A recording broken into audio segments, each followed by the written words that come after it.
शांति। आज 19/1/2025 अव्यक्त महावाक्य पुनरावृत्ति 30/11/2003 मुरलीर सारांश चारोटी जाक विषय अनुभवर अधिकारी होई समस्या गुड़ी को समाधान स्वरूप परिवर्तन कर। आज ब्राह्मण संसार रचयिता निजर चारिआडर ब्राह्मण पिला मानकु देखुचंती।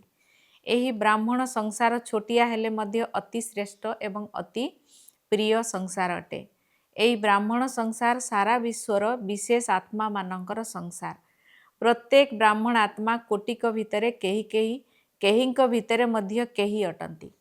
काहींकि ना निजर सत्य पितांकु जानी तांकर संपत्तिर अधिकारी होई जाइछंती।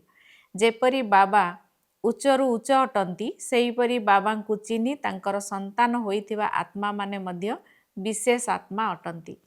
प्रत्येक ब्राह्मण आत्मा जन्म नेबा मात्र के स्वयं भाग्य विधाता पिता तार मस्तकरे श्रेष्ठ भाग्यर रेखा टाणी देइचंती। एभली श्रेष्ठ भाग्यवान आत्मा अट।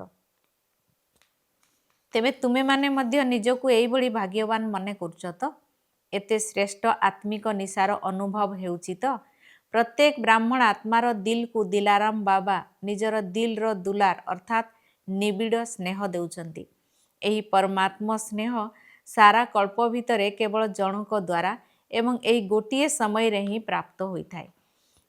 वरदान विघ्न प्रूफ अर्थात विघ्नर प्रभावरु मुक्त चमकदार फरिस्ता पोशाक धारण करुथुबा सदा विघ्न विनाशक आत्मा हुआ। डिटेल निज प्रति एवं समस्तंक प्रति सर्वदा विघ्न विनाशक हेबा पई प्रश्नवाचक चिन्ह को विदाई दियो एवं फुल स्टॉपर मात्रा लगाई निज भितरे सर्वशक्तिर स्टॉक जमा कर।